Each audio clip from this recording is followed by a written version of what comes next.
Hello my dear people, welcome back to my channel. A very good afternoon to everybody. उम्मीद करता हूँ कि आप लोग सब बहुत ही बढ़िया होंगे। हाँ, तो सेल्स के तालाब में डुबकी लगाने के लिए तैयार? उससे पहले एक कर लेते हैं छोटा सा रिकैप। पिछले दो वीडियोस में हमने जाना कि सेल्स सिर्फ एक प्रोफेशन नहीं, वो कहीं ना कहीं हमारी लाइफ का एक बैकबोन भी है।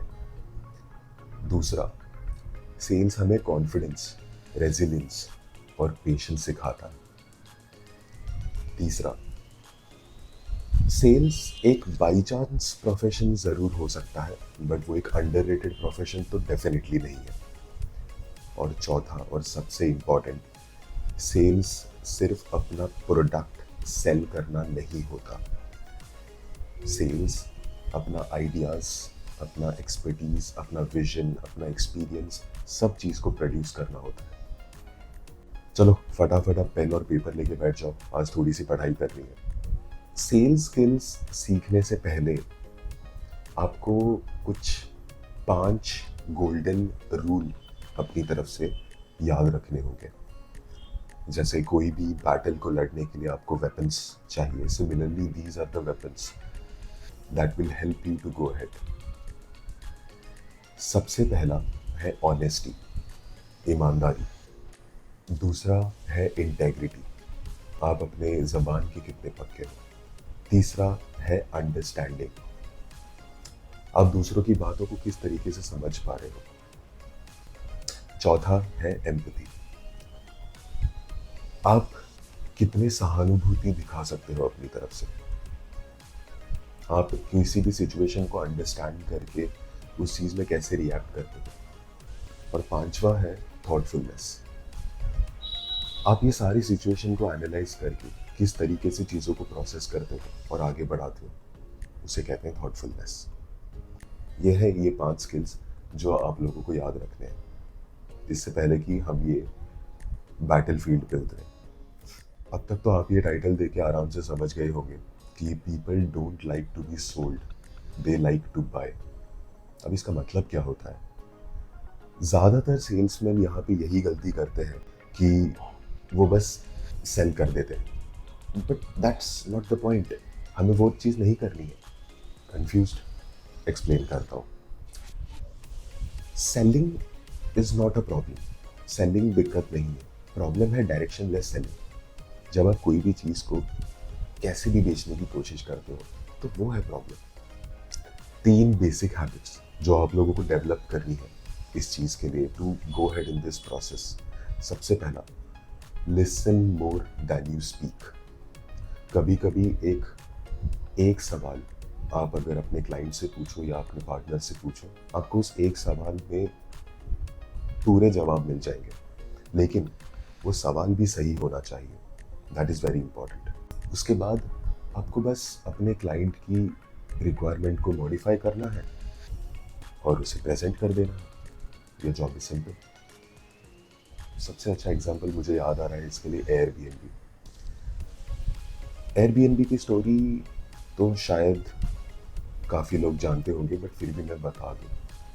एयरबीएनबी के फाउंडर्स ब्रायन चेस्की और जो गेबिया, जब उन्होंने यूएस में देखा कि काफ़ी सारे ओनर्स अपने घर, मतलब काफ़ी सारे विलास में उन लोग रहते हैं लेकिन उनके घर ऑलमोस्ट खाली पड़े हुए हैं, या फिर कोई ओल्ड एज कपल रहता है तो उनके पूरे घर खाली पड़े हुए हैं। तो इसी आइडिया को उन्होंने अपने इन्वेस्टर्स को प्रेजेंट करने की कोशिश की। उन्होंने बोला कि क्यों ना हम एक ऐसा मॉडल इम्प्लीमेंट करें जहाँ पे जो भी रीजन में जितने भी घर हैं और वो घर अगर खाली पड़े हुए हैं तो वहाँ पे कोई भी अगर बाहर से लोग आते हैं एज अ टूरिस्ट, वो उस घर में रह पाए, उन लोगों को एक होमली एक्सपीरियंस भी मिलेगा और एट द सेम टाइम वो उस जगह के बारे में जान भी सकते हैं और वो एक फैमिली के साथ भी रहेंगे।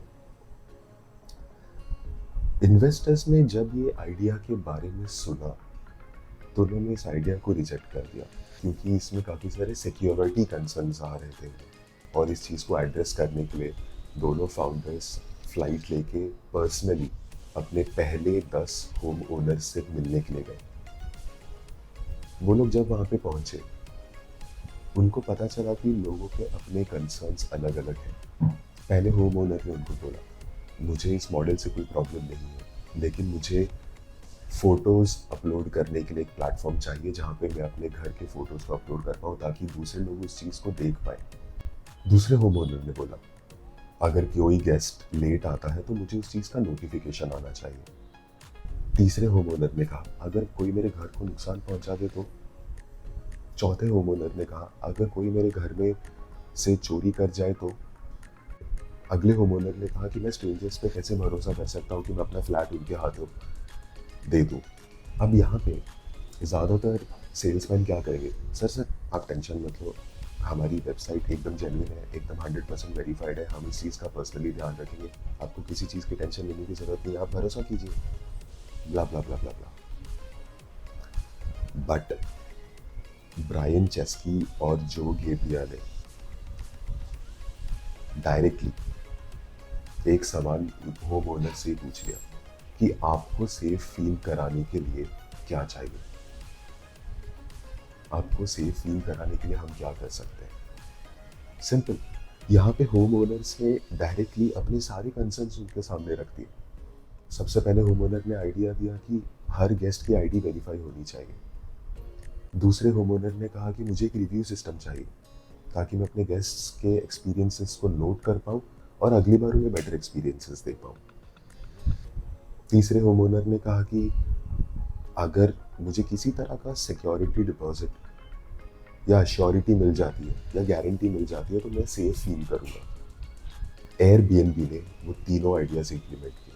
सबसे पहला आईडी वेरिफिकेशन, दूसरा रिव्यू एंड रेटिंग सिस्टम और तीसरा $1 million host guarantee.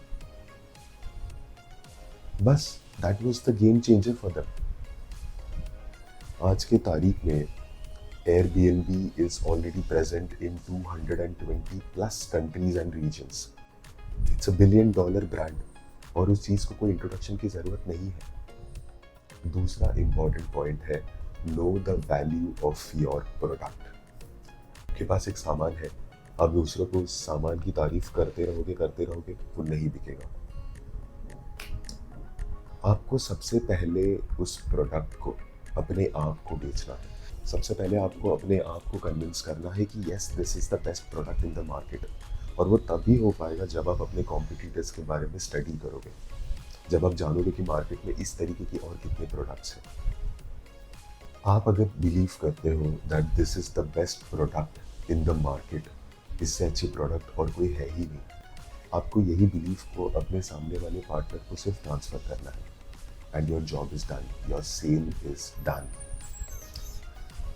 The best example which I can remember over here is Apple, जिसके बारे में मैंने आपको पिछले ब्लॉग में अपने बताया है, ज़रूर देखिएगा उसे।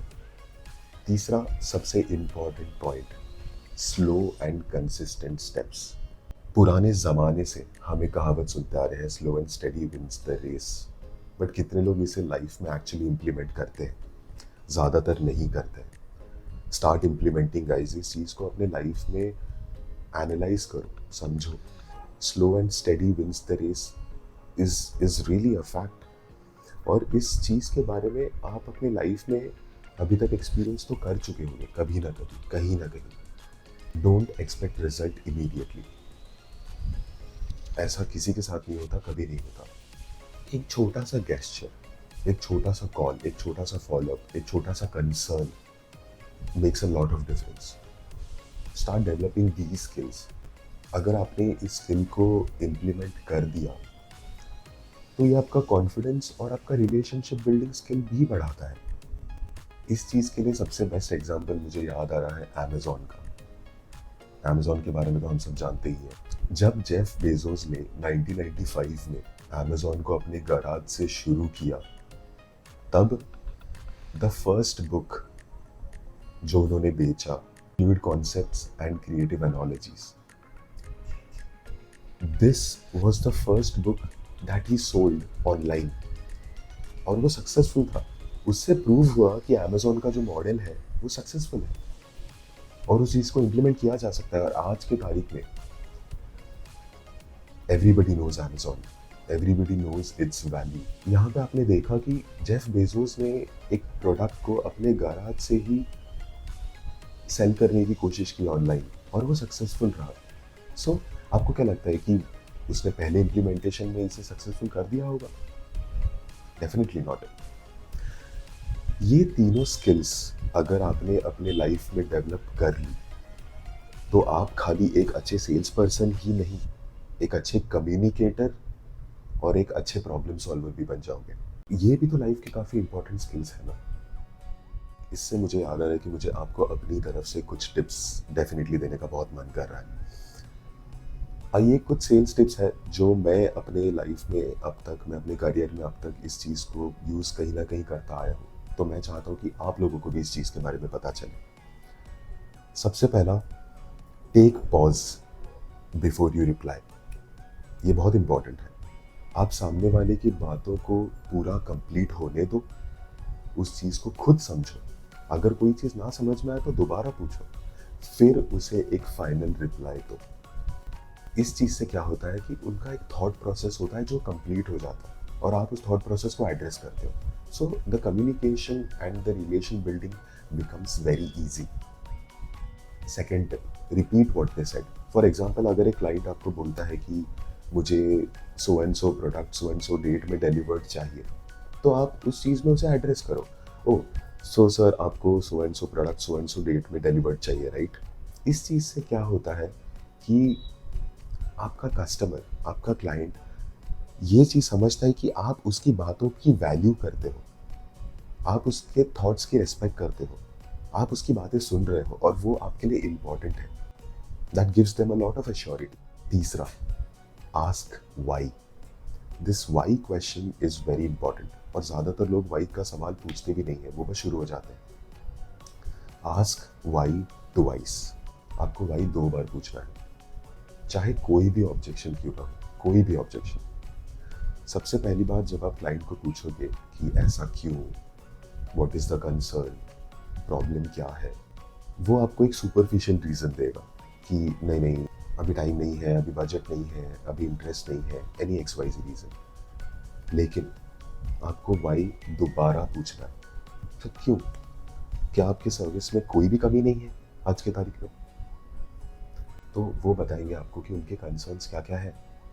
सो remember, people don't like to be sold, they want to buy. लोगों को चीज़ें खरीदना पसंद है, कोई उन्हें कुछ बेचे उन्हें वो नहीं पसंद है।